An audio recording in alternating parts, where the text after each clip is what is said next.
I have coached motivated players who study for hours and barely improve. Most poker players who come to me are motivated. They study regularly, they try to improve, and yet their results doesn't really scale with the time invested. Across my career, I've seen the same study mistakes over and over again. Trying to memorize solver frequencies, playing purely exploitative based on mass data, drilling spots without even knowing what they're trying to learn, or reviewing hands with no framework for extracting insights. The problem is not effort, it's insufficient learning. Before we talk process, you need a solid study tool. Right now, GTO Wizard is the best option on the market. They have fast solutions, node locks, three-way solving, and now even pre-flop node locks. The link and the discount code are in the description.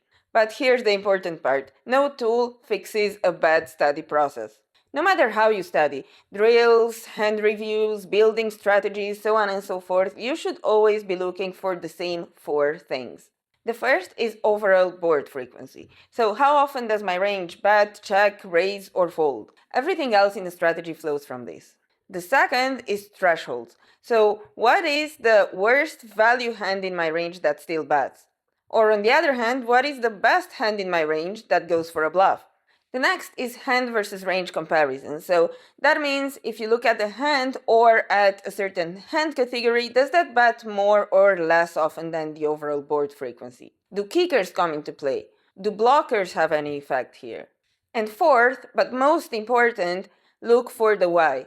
Don't look for what the solver does, look for why it does it. And if you cannot explain the strategy in human language, you probably didn't get it.